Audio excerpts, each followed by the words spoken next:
Greetings, everyone. Welcome to episode 3 of Associations Now Presents, an original podcast series from the American Society of Association Executives. It's my pleasure to be with you. My name is Lowell Applebaum. Typically, you'll catch me as host of Association Rockstars.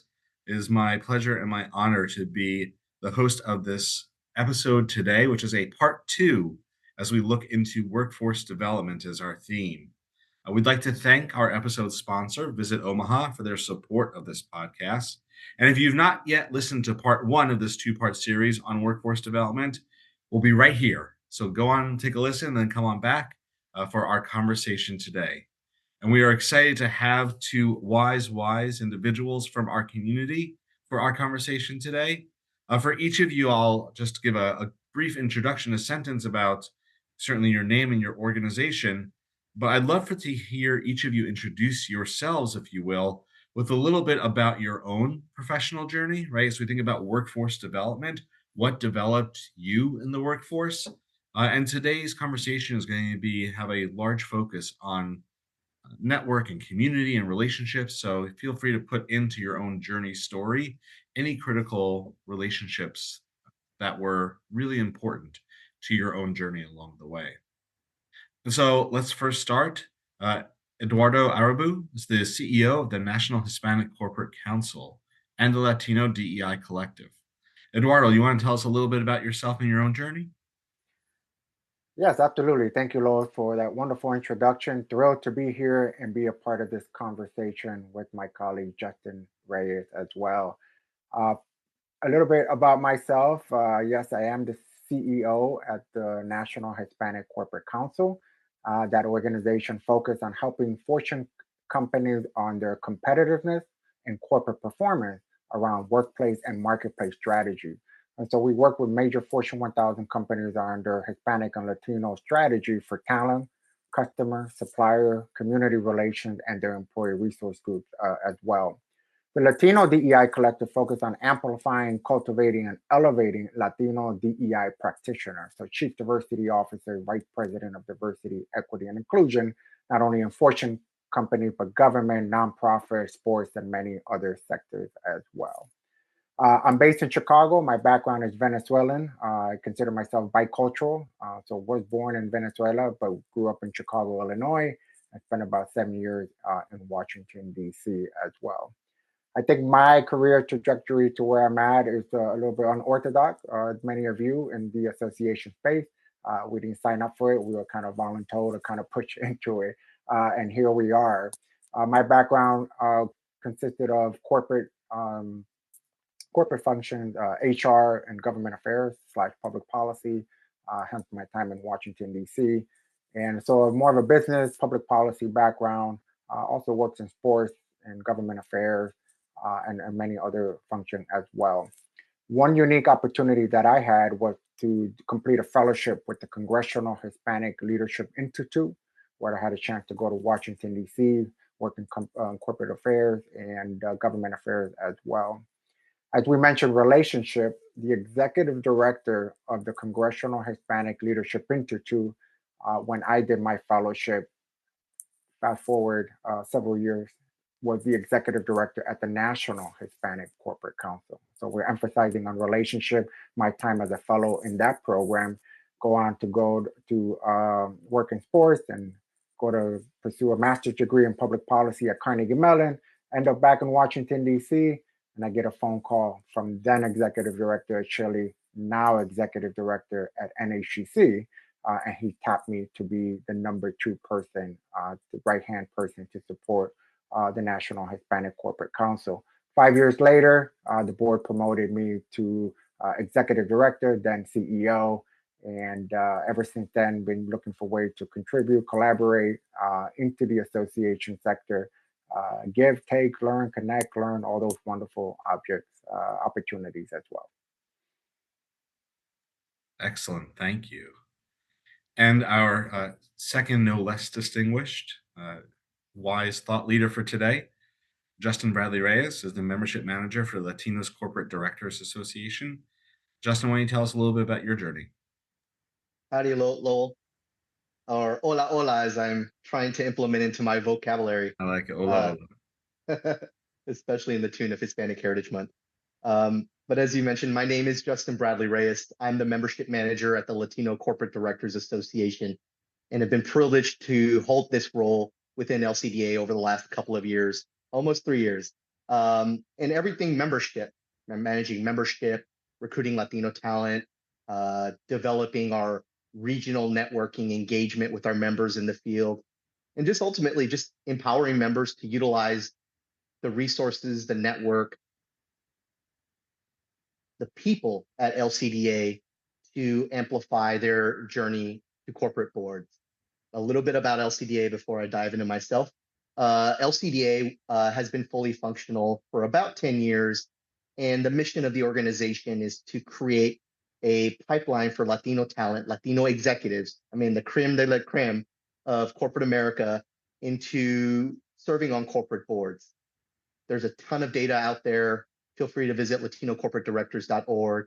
But just a little snippet is the fact of the matter is, with the US population of Latinos at about 20% of the US population, Latino representation on corporate boards, specifically within Fortune 1000 companies, is at about 5%. And so our mission is simply to create a pipeline so that we can reach parity and ultimately support corporate organizations to create a network where they may not have a Latino executive, in hopes to elevate, the deep pool of Latino talent that does exist. Unfortunately, they may not have the network to get to that point. So again, as a membership manager, it's day in, day out. It's been a privilege to be a part of an ecosystem of highly accomplished Latinos. First NASA astronaut and later director of NASA, Dr. Ellen Ochoa. You have a powerhouse attorney, Roel Campos. You have individuals like Marty Chavez who are on the Alphabet board. So it's just phenomenal that I have the chance to work in support of these individuals. Although I'm not a corporate America expert, through my role as a membership manager, I'm able to contribute to the machine that is LCDA. Now, over the last 9 years, made a career in association management, or as I tell some folks, I'm in the acronym business. So whether it's the National Association of Home Builders, NAHB, ABC, NASDA, now LCDA, I've had the opportunity to be a part of something much larger than who I am. It allows me to scale the impact of my work beyond where I call home. And because of that, and it's really because I have an inborn fondness for, for associations that merge public and private partnerships to uncover solutions for whatever industry that they serve. And so that's just been a phenomenal journey. And it all started with an organization called NASDA, National Association of State Departments of Agriculture. Shortly after graduating from college, with the intention to teach in the classroom, which I did. But just before that, I had a brief stint in DC where I had the opportunity to attend congressional meetings and just interact with these senior policy officials around agriculture. I mean, a few months before that, I was working in the fields of South Texas, wearing boots and jeans and a cowboy hat, and just working my butt off, just lots of manual labor, and then shifting to a setting with suits and policy. It just really transformed my outlook in life and expanded the horizon that I have in terms of what can I do, not just in education, but professionally. And it was so infectious that 2 years later, I decided, let's make this a full-time gig. So after working 2 years in the classroom, started with NHB and been all downhill since then. I guess I am Latino, Mexican-American descent. But of course, being from Texas, being proud Texan, I am Tejano, which for the audience, if you don't know what that is, it's an individual of Mexican-American descent born in Texas. So sorry to be a little extra there. But anyway, small town called Cotulla, Texas. My family, multi-generational American, but really the background of my family is we're ranchers, we're farmers, we're cowboys, and so it was really great to be a part of that. But again, fast forward today, I now call Charlotte, North Carolina home with my wife, a government affairs professional with Lowe's who used to be a trade association professional, as well as my niece Raylene, and of course my two fur babies, Bailey and Begonia. Perfect. Thank you. In both of your journeys, there is this aspect and this element of network and community. And so, as we're thinking about workforce development, I want to talk about that for a little bit. I want to talk about it from two or three angles. So, the first, let's talk about for the responsibility of associations and organizations that often are the organizers, right, of these critical places where professionals come together, where the opportunity should be in the room for those relationships to be made that can then lead to career journeys, to those opportunities that, Eduardo, as you said, someone to tap you on the shoulder to say, no, you need to come to my organization and work here. We need to have you. I'm just curious about either of your perspectives about what role you think associations, the organizations themselves, and leaders can play in facilitating more equitable networking opportunities, whether that's live at conferences or in remote or hybrid ways, right? How should associations create the spaces so more of those critical connections can be made? I would say, to answer your question, the responsibility falls on two sides of the coin, right? One is individual, as leaders in that space. Those, whether entry level or more senior role, have a responsibility to make sure that they find the most opportunities that they can, program, get involved, volunteer, all that good stuff from an individual perspective. But I also think that the organization also has to be intentional in part of that process. And so, in terms of creating equitable networking space and so forth, is to evaluate their own principles of DEI, diversity, equity, and inclusion and belonging, or as ASAE calls it, conscious inclusion, and to evaluate organizationally, top down, bottom up, where can they be more inclusive and offer those opportunities? And so, whether it's at the organization board of director, the executive staff, the middle management, entry level, intern, right, all the way internally from a workplace perspective, and also from a marketplace perspective, your customer, your stakeholders, your members, also community relations effort and supply chain, right, supplier diversity, and also granting opportunity from external perspective as well.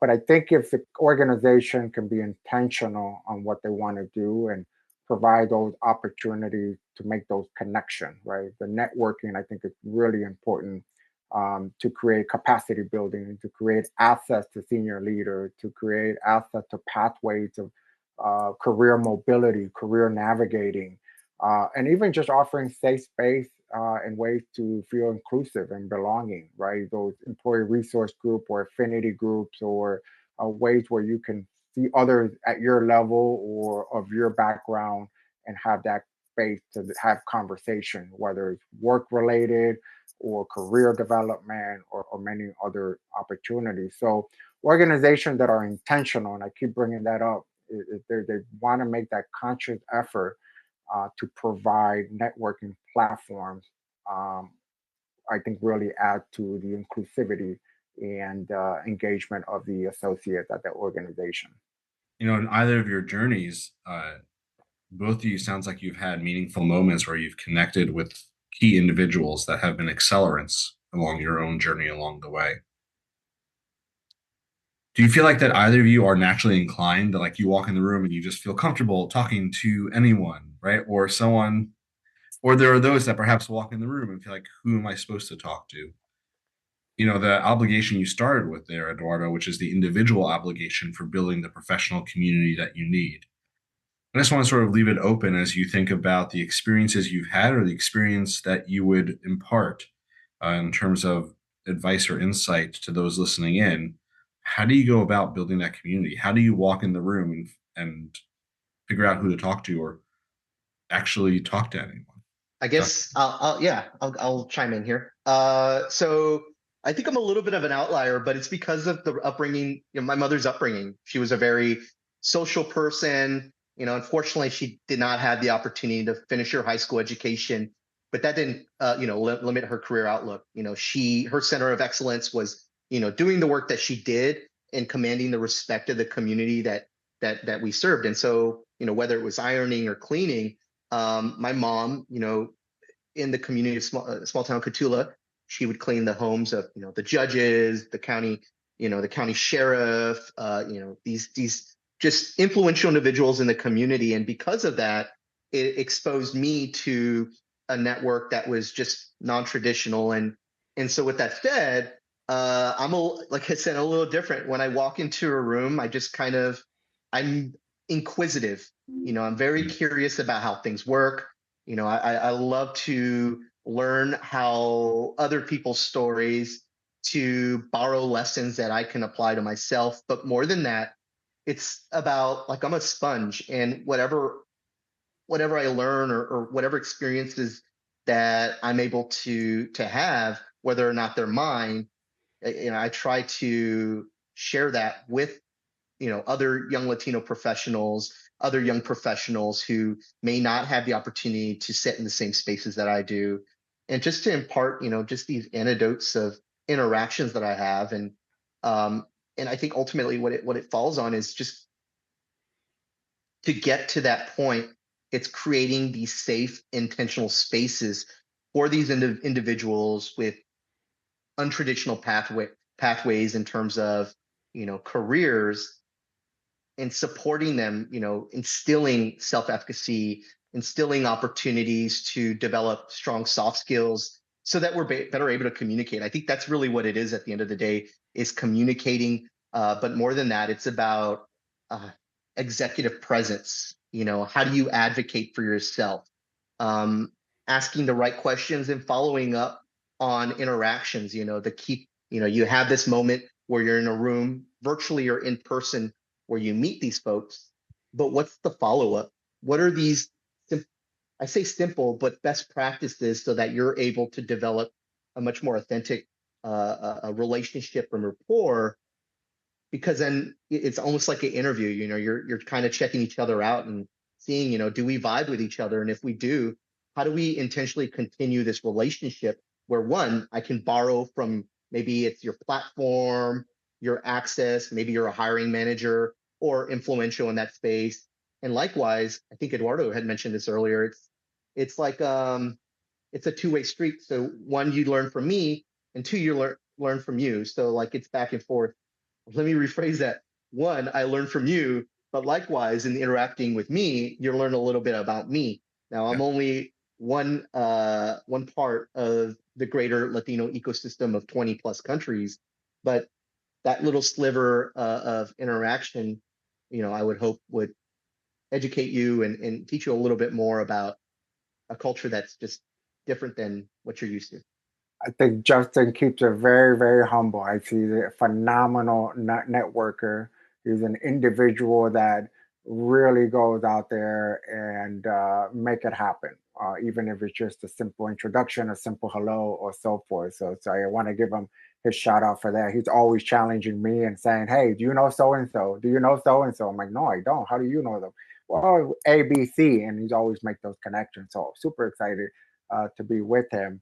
I think we're all on a different spectrum of being introverted, extroverted, and somewhere in there, we manage accordingly how we want to engage in a reception, in a conference, in a meeting, and so forth. And I think for most multicultural people of color and folks, we tend to be very inclusive and welcoming, right? We want to build community. We want to break bread together, right? Those type of scenarios.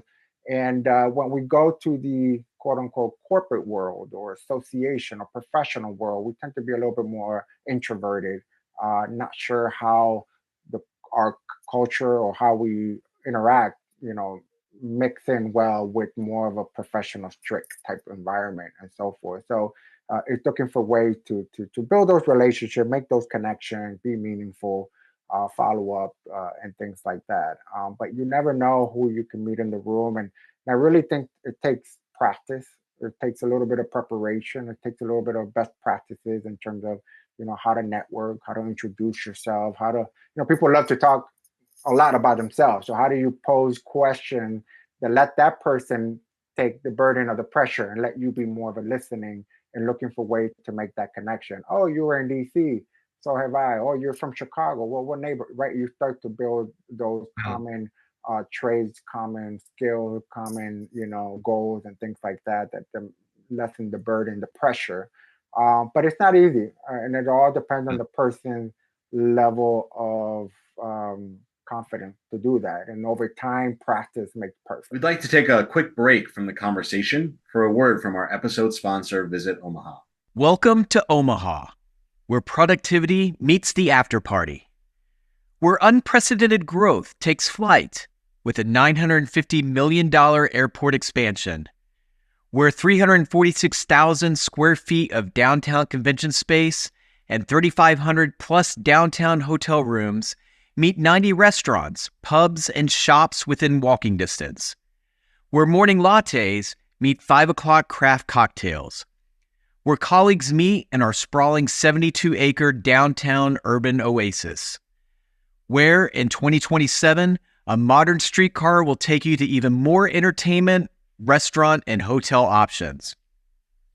For more information, check out visitomaha.com/meetings. Both of you had an overlap of talking about creating spaces.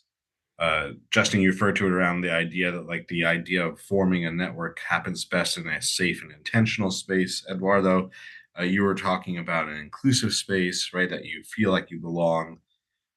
And I was wondering if either of you could just reflect on moments that you've walked into these spaces and you have felt that the space has been designed to be inclusive and safe and intentional, right? Like when that has been done well, is there anything you can describe so that those listening that want to create those spaces, right? What would you say that when you walked into those spaces, what had been done that you experienced that? So maybe there's something there to learn from. I guess, can I go ahead and chime in here? Yeah, please. So as I mentioned, I'm about 9 years into association management professionally, but as a member, a volunteer, an advocate, a leader, I've been a part of associations since I was 14, so almost 20 years. It is at 20 years. But when you bring that up, the first thing that pops in my head, FFA, which used to stand for Future Farmers of America. But what was phenomenal about this association was that I never, it, so yes, I grew up in a predominantly Latino community, but in the greater ecosystem of FFA, it's pretty diverse. Not once did I ever feel like I was less than in terms of being Latino. I mean, we would wear these blue corduroy jackets with our names and where we're from in the back. And that's what united us. And what was phenomenal about it was just the culture, the ecosystem of support, passing it back, if you will. Here's the FFA motto: learning to do, doing to learn, earning to live, and living to serve. I'm in my 30s and I still live by this day in, day out. And it's because of the positive experiences that I had there that had it not been for the FFA, I would have never joined, Agricultural Teachers Association of Texas when I was a teacher, or the American Rabbit Breeders Association when I was trying to figure out how am I going to select the appropriate rabbit project for my students. And then later on in life, ASAE, Association Forum, these are, organizations that one had a culture where I could be my best authentic self, but likewise allowed me to expand my knowledge, to seek assistance, mentors, and ultimately to this day, sponsorship from peers like Eduardo, who are able to elevate my profile to a much wider audience so people know that I'm here. And if there's an opportunity for me to connect and help, reach out and I'm there. But that's when you talk about that, it all started very early on with that student organization. For me, I've been officially involved with association space for the past 10 years. First 5 years as the deputy at NHGC and now as CEO. So it's been a collective of 10 years. But from a formal professional development, career development, and things along those natures, maybe for the past 2 years.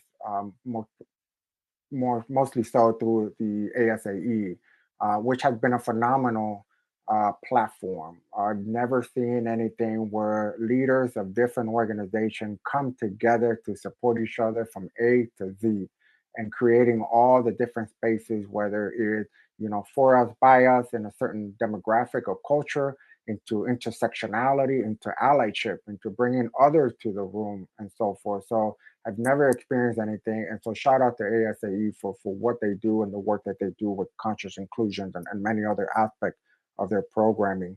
And so I think it's important to not only create those spaces, but also seek it out. You don't know what you don't know. So if you're trying to be on a corporate director, the LCDA is a space for that. If you're trying to advance your career in accounting, right, there's the so and so association of accounting, right, or engineering or law or medical, whatever it may be, that there are many organizations that supports that development.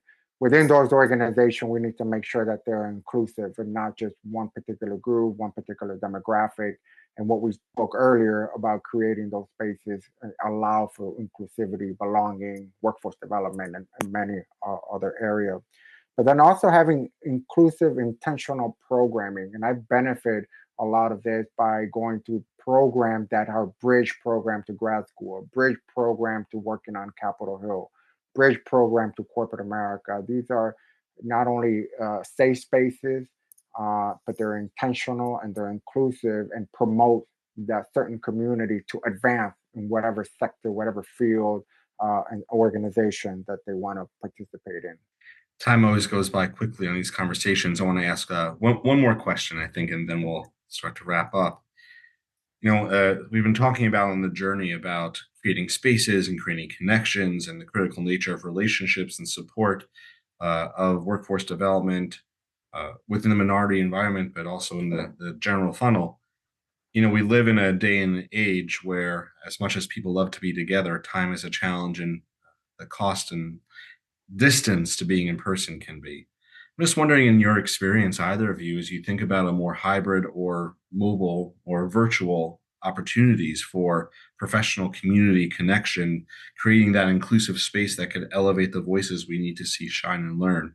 Do you have any reflections on how that aspect of virtual, right, that aspect of distance comes to play in terms of workforce development, building a career, seeing stronger minority voices be part of our leadership? I guess I'll share here. So I've had the opportunity to work remotely over the last 9 years, spending 7 years in Kansas City and now Charlotte, North Carolina. But one of the most significant challenges in working for an organization like LCDA that's completely remote is staying top of mind within networks. So what does that mean? So, without the ability to walk in a room and be seen day in, day out, I think especially for minority professionals who work remotely, like myself, we just have to work a little extra harder to ensure that we're noticed and that we're, again, top of mind, whether it's for career, volunteering, or simply contributing to projects. So, with that said, what can be done? And I think a lot of that for me, within ASAE, for example, is showing up to ASE annual meeting, showing up for micro volunteering opportunities. One, I'm giving back to the community, but two, I'm able to interact with other individuals who hold values like myself, and forging genuine relationships, or at least for me, finding new role models that I can follow on LinkedIn and on the Internet of Things, right? And borrow themes of their leadership that I can apply to in my home and community. But with that said, it can be challenging. It can be cost prohibitive. So I think organizations like ASAE with the DELT program, with the CAE scholarship, with the USAE ASAE travel scholarship, those types of programs help minority professionals overcome these cost barriers. Like, these individuals are wanting to show up, but sometimes, as you know, it may cost a significant amount of dollars in investment just to get to the location and to register and all that. So I think that's really important for organizations and associations to keep in mind.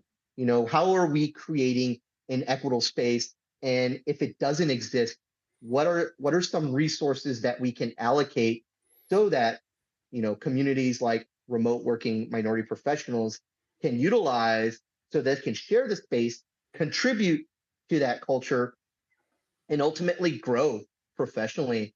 Um, but I think, again, those are just some of the things that I think have helped me personally in my own journey. I've had the opportunity to work remote for about 10 years before it was cool or necessary, however you want to look at it. Some I'm glad people to know it's are, cool. That's good. yeah, some people adjust differently for that. Some people like it, some people don't. And there's lots of challenges around that space of hybrid, remote, return back to office, those type of strategy. There are some opportunities and challenges for our conversation in terms of professional development and workforce development as well. I think if we look at it from an internal perspective, that visibility is harder when you're working remote or hybrid. So, especially if you're onboarded virtually, if you have a remote team, if you are, 100% hybrid or 100% remote, you may not have those traditional water cooler conversation or some other opportunities of senior leadership seeing you.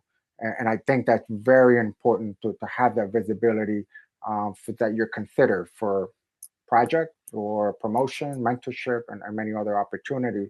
And so you have to take it upon yourself again, personal responsibility, seek out, connect, reach out, identify. If it's not available, then start it or start that conversation with some colleagues and so forth. Um, a lot of this your career growth is tied to the network that you're able to build because that is capacity building. Part of that leads to mentorship opportunity and more importantly, sponsorship opportunity.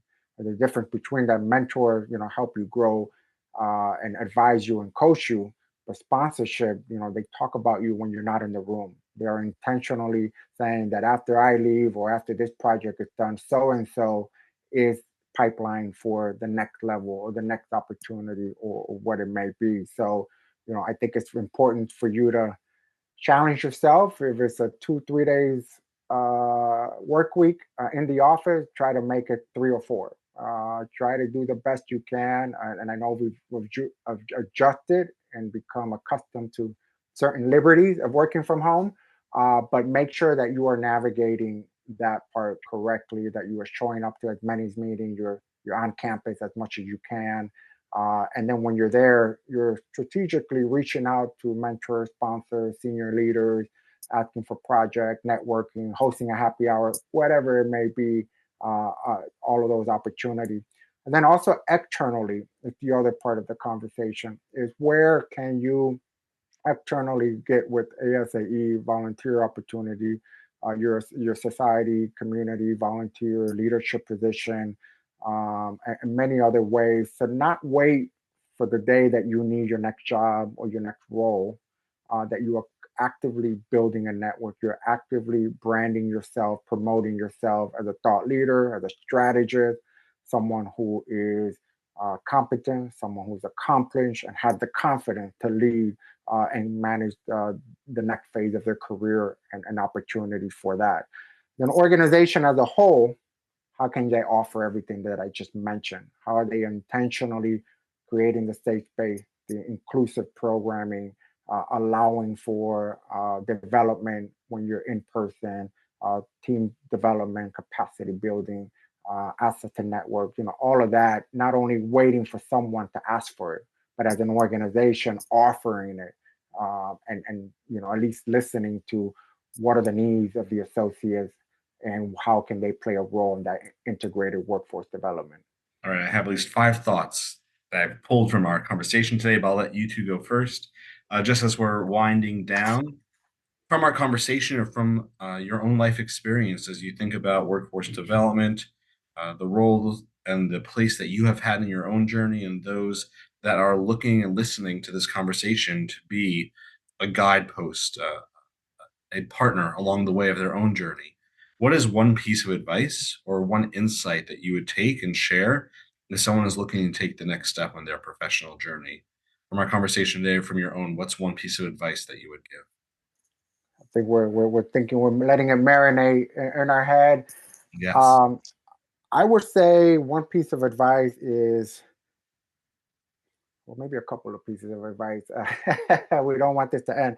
I would say one is to be unapologetically yourself and be bold.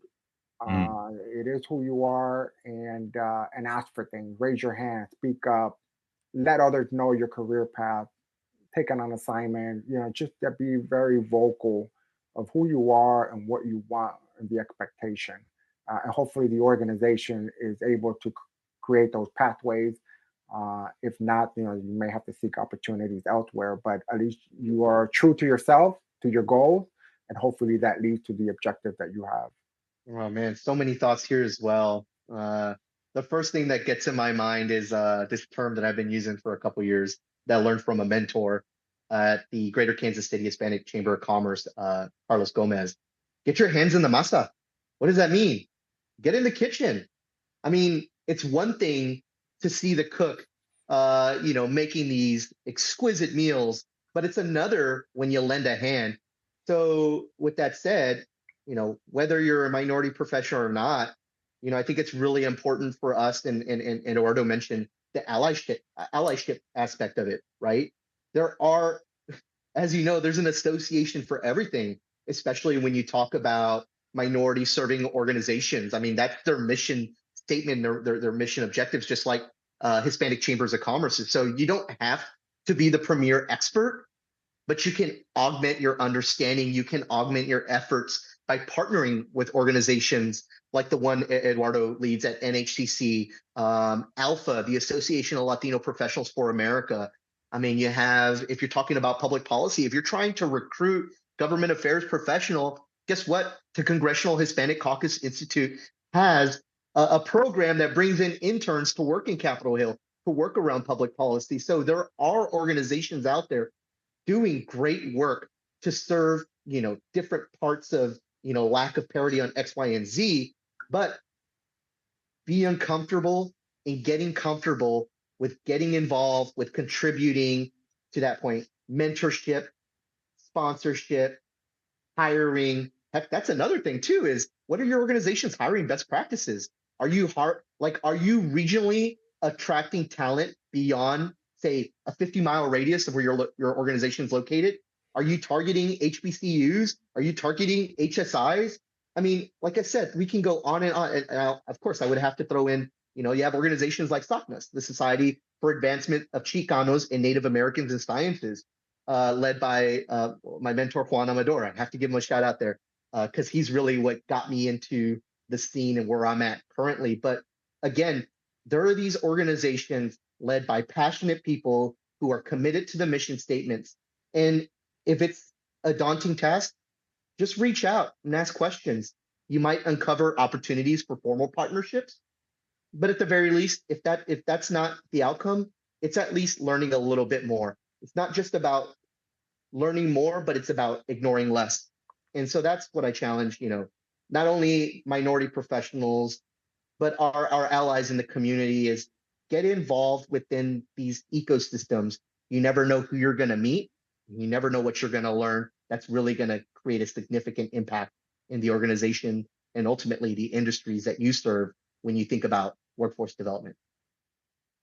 Love it. Well, I'll just say two or three of the questions I'm walking away with from the brilliance you all have shared today. I love the question of how do you stay top of mind in your network, right? Especially when we're at distance. How do we do that? How can our organizations create the opportunity for meaningful visibility so that those who could benefit from mentorship and sponsorship find those opportunities to do so? How do you come to professional relationship development opportunities with questions and curiosity so you become top of mind by learning about others? And then the one I took near the end, how do organizations create safe space and inclusive programming proactively and not wait for someone to ask for it? Just a few of the questions I captured from you all. Eduardo and Justin, thank you both so much for spending time with us and for sharing your perspectives as we talk about this critical topic. My pleasure. Absolutely. Thank you, Lowell. Thank you to everyone who is listening in to this episode of Associations Now Presents. We hope you'll join us each month as we explore key topics relevant to association professionals. We discuss the challenges, opportunities in the field today, and highlight the significant impact associations have on the economy, the U.S., and the world. We'd like to thank our episode sponsor, Visit Omaha, once again. For more information, you can check out visitomaha.com/meetings. And be sure to subscribe to our podcast on Apple, Spotify, wherever you listen to your favorite podcasts. For more information on workforce development in the association space, visit Associations Now online at associationsnow.com. Until next time, stay out there, stay leadership. We look forward to talking to you again soon.